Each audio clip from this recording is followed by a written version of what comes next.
देखिए ये कमरों की हालत हुआ है, बाथरूम का पानी अब रूमों में होता है। वो दिखाइए, जैकेट पड़ी दिखाइए, दिखाइए जैकेट जरा। आप हमें होटल दें या फिर हमारे पासपोर्ट दें, बिल्डिंग में नहीं रहेंगे हम। देखो देखिए कंप्लेंट लिखना वो लिखना अलग बात है। आप कंप्लेंट 2 दिन के लिए कंप्लेंट को टालते रहोगे, हम कैसे एडजस्ट करेंगे 2 दिन के लिए? अब अभी इसको फॉरवर्ड करके हाँ, टालेंगे, फॉरवर्ड करिए।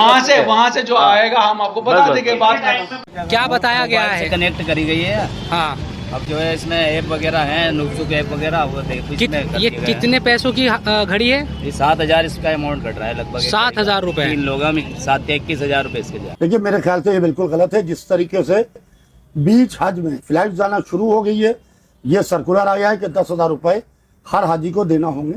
मेरे ख्याल से ये बिल्कुल गलत है। सारे हाजियों को मुश्किल आती है, उन जो कहाँ घर से चले गए, किसी के पीछे भी जमा कराने वाला ना होगा वो क्या करेगा, या किसी के पास नहीं होगा वो क्या करेगा?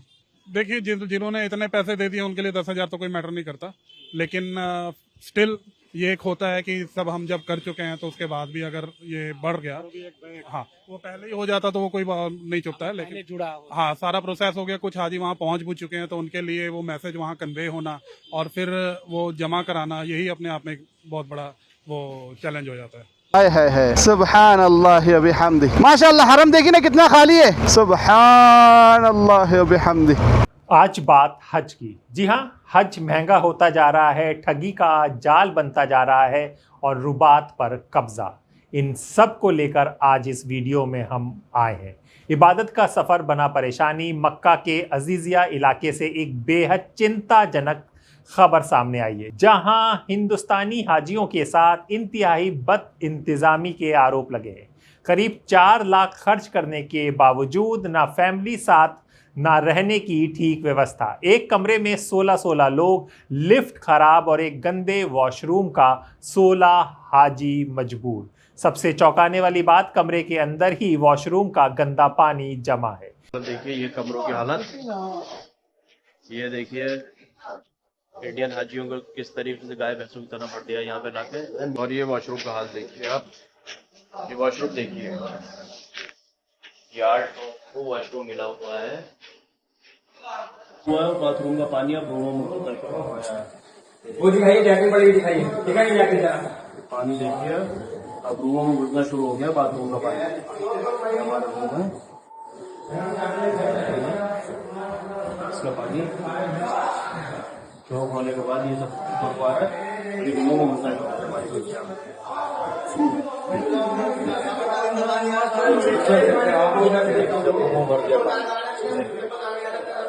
देखिए रूम की हालत, ये देखिए रूमों में पानी भरा बाथरूम का। ये हम भेज रहे हैं हज कमेटी को, ये इंडियन हाजियों के साथ देखिए कैसा सुलूक हो रहा है। यहाँ पे पूरे बाथरूम चौक में पानी बाथरूम का रूम भरा हुआ है। ये पता नहीं किसी लॉज में लाके इन्होंने ठहरा दिया है हमें।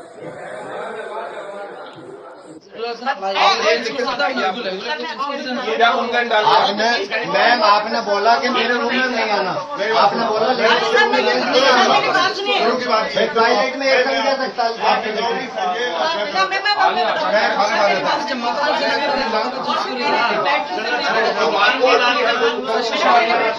तो नहीं क्या कि आपको रहना जितना पैसा हम लोगों से मांगा क्या हम उतना जमा करते रहे। हमें क्या पता कि आप ऐसी जगह लाकर डालोगे, उसी समय 20,000 उठ जाए।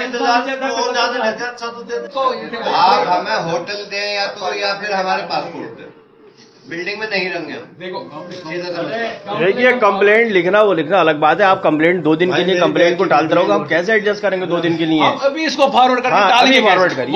वहाँ से जो आएगा हम आपको बता देंगे बात खत्म। बस करते हैं उनसे बात भी करते हैं। ये हाजी लोग हैं, नमाज पढ़ने तक नहीं जा रहे, बताओ ये परेशानी की वजह से हम लोग को हरम शरीफ में होना चाहिए। टॉयलेट का नंबर नहीं आया तो क्या करें? अभी चाचा आप खड़े हो जाओ, इतना पानी खड़ा वहाँ पे। नहीं कैसे पानी? आप ये बताइए,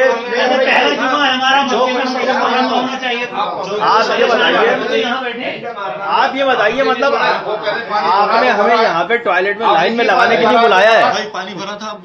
अरे पानी भरा था ऊपर,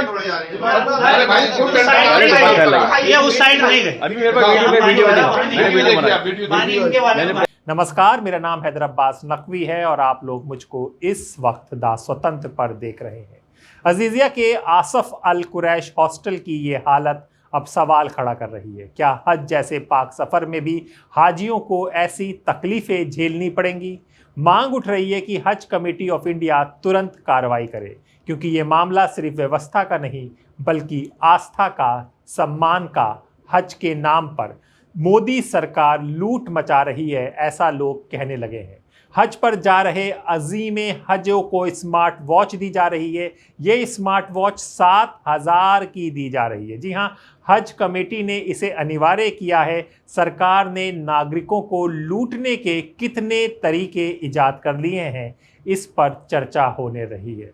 क्या बताया गया है? कनेक्ट करी गई है। हाँ, अब जो है इसमें ऐप वगैरह हैं, नुकसुक ऐप वगैरह, वो देखो ये कितने पैसों की घड़ी है? ये 7,000 इसका अमाउंट कट रहा है लगभग। 7,000 रुपए। 3 लोगों में 7 के 21,000 रुपए इसके जाए। अभी यहाँ से शुरू नहीं हुई है ये? कहाँ शुरू होगी? करा दिए, एक्टिवेट करा दिए यहाँ से। अच्छा, तो इसमें क्या क्या फायदे बताए गए इस घड़ी में? फायदे में तो ये जो भी होगा वहीं जाकर के पता लगेगा, हमें तो इसका मालूम नहीं है। तो ये लेनी जरूरी है? लेनी जरूरी है। अगर नहीं लेंगे तो? नहीं लेंगे तो उसका भी कोई रीजन नहीं समझ में आ रहा क्या है। 7,000 रुपए की हर हाजी को? हर हाजी एक घड़ी दी। जी हाँ, आप देख रहे हैं स्वतंत्र और मैं आपका दोस्त हूँ हैदर अब्बास नकवी। आज की बड़ी रिपोर्ट समझिए। हज 2026 जहां इबादत का सफ़र अब सवालों के घेरे में है। क्या हज यात्रियों को सज़ा दी जा रही है? महंगे किराए, ठगी के मामले और मक्का मदीना की रुबात पर विवाद। पूरी रिपोर्ट ग्राउंड से लेकर सियासत तक। महंगा होता हज सफ़र। हज हर मुसलमान की ज़िंदगी का सबसे बड़ा सपना है, लेकिन इस बार ये सपना जेब पर भारी पड़ रहा है। हज कमेटी ऑफ इंडिया ने अचानक 10,000 प्रति यात्री हवाई किराया बढ़ा दिया है। यानी जो यात्री पहले ही करीब 90,884 जमा कर चुके थे, उन्हें अब पैसा देना होगा, वो भी यात्रा से ठीक पहले। देखिए, मेरे ख्याल से ये बिल्कुल गलत है। जिस तरीके से बीच हज में फ्लाइट जाना शुरू हो गई है, ये सर्कुलर आया है कि 10,000 रुपये हर हाजी को देना होंगे। मेरे ख्याल से बिल्कुल गलत है। एक बार हमारे अल्पसंख्यक मंत्रालय को और पूरी तरीके से हमारे विदेश मंत्रालय को इसके ऊपर गौर करना चाहिए। इसलिए कि किसी के घर से 3 हाजी जा रहे हैं, किसी के घर से 7 हाजी जा रहे हैं, कहीं से 5 जा रहे हैं, तो वो 70,000, 50,000, 30,000 रुपये कहाँ से जुटाएगा? हमारे मुल्क में हज एक दफ़ा वाजिब है। हिंदुस्तान, पूरी दुनिया में पूरी ज़िंदगी में एक दफ़ा हज वाजिब है, और आदमी पूरी ज़िंदगी कमा के, कारोबार करके, मजदूरी करके, पैसे बटोर के हज के वास्ते जाता है। तमाम फ़राइज़ को से फारिग होने के बाद में एकदम से जो 10,000 का सर्कुलर आ गया है, ये समझिए कि आसमानी ढेला हाजियों के सड़कों पर हुकूमत ने फेंक दिया है। लिहाजा मैं हुकूमत से अपील करूँगा, किरण रिजिजू जी से, जो केंद्रीय अल्पसंख्यक मंत्री जी हैं, उनसे मैं गुजारिश करूँगा कि इस सर्कुलर को वापस लें, ताकि हाजियों को दिक्कत ना आने पाए। और अगर इस सर्कुलर को लागू करना है तो कम से कम 6 महीना पहले हज शुरू होने से इसको ऊपर विचार विमर्श किया जाए, ताकि हाजी ज़हनी तौर से आमादा रह सके। सियासी घमासान इस फैसले पर सियासत भी गर्मा गई है। असदुद्दीन ओवैसी ने इसे सीधा सीधा शोषण बताया है। उनका सवाल है, क्या हज यात्रियों को सज़ा दी जा रही है? वहीं इमरान प्रतापगढ़ी ने कहा, आखिरी वक्त पर अतिरिक्त पैसे लेना सरासर नाइंसाफ़ी है। सरकार का पक्ष, सरकार ने इसे बढ़ोतरी को मजबूरी बताया है। किरण रिजिजू के मुताबिक वैश्विक स्तर पर एविएशन टरबाइन फ्यूल के दाम बढ़ गए हैं। एयरलाइंस ने 30 से 40,000 तक की बढ़ोतरी की मांग की थी, लेकिन बातचीत के बाद इसे सिर्फ 10,000 तक सीमित रखा गया। सरकार का दावा है ये शोषण नहीं बल्कि यात्रियों को बड़े बोझ से बचाने की कोशिश है।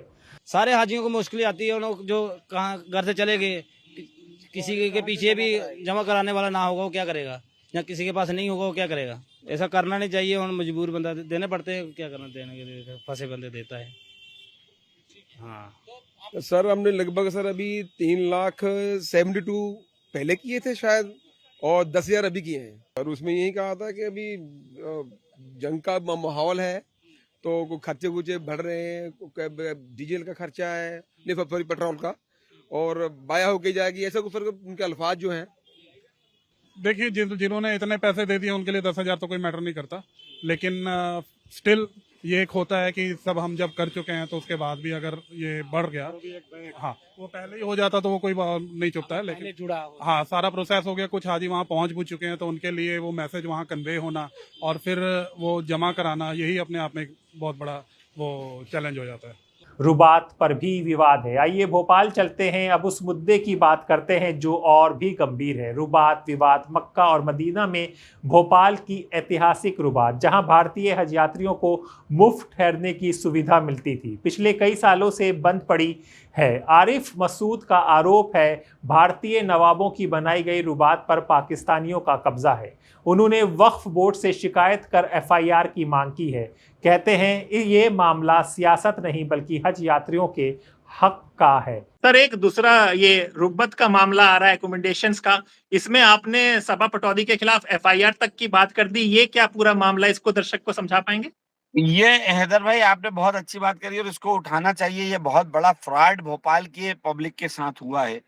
एक्चुअल में ये भोपाल रुबात बता दूं, जिसको हॉस्टल कहते हैं, धर्मशाला, ये भोपाल का एक हॉस्टल था जो जमीन लेकर मक्का मदीना में भोपाल के रूलर्स ने बनाया था हाजियों को फ्री ऑफ कास्ट मदद करने के लिए, और लगभग कई साल से चला रहा है, 100 साल के करीब होने को आ गए, वो प्रक्रिया चल रही है।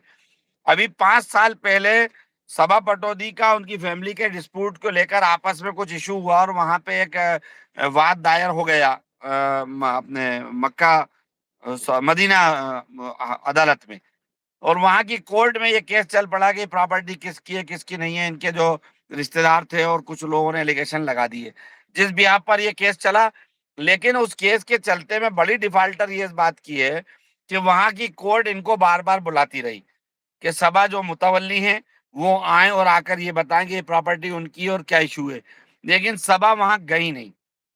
इसके पीछे एक बड़ा राज ये है कि भोपाल के एक यहाँ के बहुत बड़े बिजनेसमैन हैं, सिकंदर हफीज नूरुस सबा होटल रिलायबल ग्रुप के, उन्होंने बहुत लेतलाली करी और उन दोनों की लेतलाली की वजह से वहां की कोर्ट ने एक दिन ये फैसला दे दिया कि ये वहां का जो वक्फ है हैया, यहाँ वक्फ कहलाता है वहाँ हैया कहलाता है, तो हैया को दे दिया जाए केयर टेकिंग के लिए, और वो रुबात वहां केयर टेकिंग के लिए हैया के पास चली गई। अब बड़ा अफसोस की बात है कि वहां भी गलत हो रहा है, क्योंकि उन्होंने केयर टेकिंग लिया है। वाकिफ की मंशा को आप नहीं बदल सकते, और वाकिफ की मंशा थी कि भोपाल का हाजी ठहरे। हमने कोर्ट में इनसे कहा कि आप एप्लीकेशन तो मूव करो कि प्रॉपर्टी बाद में डिसाइड करना कि सबा सुल्तान की है कि नहीं है, ये टाइटल सूट बाद में तय कर लेना, पहले जो वाकिफ की मंशा है पिलग्रिम को ठहराने की व्यवस्था तो करिए। तो 5 साल से ये 3 साल लगातार टाइम बार करते रहे। इन्होंने एक बिल्डिंग भी वहां पे बेची है और बेचकर नई बिल्डिंग ली है। वो नई बिल्डिंग भी अपने किसी दोस्त को दिलाई है, दोस्त की प्रॉपर्टी खरीद ली, हमको 13 में मिल रही थी 18 में ले ली। मतलब इतनी बड़ी मिस्टेकें करी हैं। तो मैंने उस पर यह कहा वक्फ बोर्ड से कि आपको इस मामले को पूरा संज्ञान लेना चाहिए, क्योंकि अब मानव अधिकार आयोग संज्ञान ले चुका। जब मानव अधिकार आयोग ने संज्ञान ले लिया और नोटिस जारी कर दी है, तो वक्फ बोर्ड इस पर कार्रवाई करे, और कार्रवाई का तरीका यह कि FIR करना चाहिए। पुलिस FIR क्यों नहीं कराते? तो उन्होंने कहा अभी हम नहीं करा सकते, आप हमको पहले एफिडेविट दीजिए और हम इस पर अपनी राय करेंगे। तो हमने कहा टाइम बताइए, तो हम 15 दिन महीना भर के अंदर आपको जांच करके दे देंगे। तो हमने कहा आप वो जांच करिए और अगर नहीं होता तो फिर FIR कराएंगे। तो कह रहे हैं उसके बाद कराएंगे। हालांकि ये सब मिस्ट्री है, ये सब मिली जुली एक नूरा कुश्ती है, लेकिन ठीक है, मैं एफिडेविट देने को तैयार हूँ, क्योंकि पिलग्रिम्स का मामला है, अमानत का मामला है, वाकिफ की मंशा का मामला है, उसके लिए जो बनेगा वो सब करेंगे। अब एक और बात बताएं आपको, ठगी का खतरनाक जाल भी बिछाया जा रहा है हाजियों के लिए। जी हाँ, ये सबसे चौंकाने वाला मामला है ठगी का। बात सहारनपुर में साइबर ठगों ने एक जज से करीब 24 लाख ठगे। VIP हज पैकेज के नाम पर पैसे लिए गए, लेकिन ना यात्रा हुई ना पैसे लौटे। जांच में पता चला कंपनी के पास कोई वैध लाइसेंस ही नहीं था, यानी धार्मिक आस्था को बनाकर कारोबार और श्रद्धालु बन रहे हैं शिकार। अलग से व्यवस्था नहीं की है, वो 15 मई का ये दिया है, टारगेट दिया कि इसके पहले जो है आप जमा करा दो।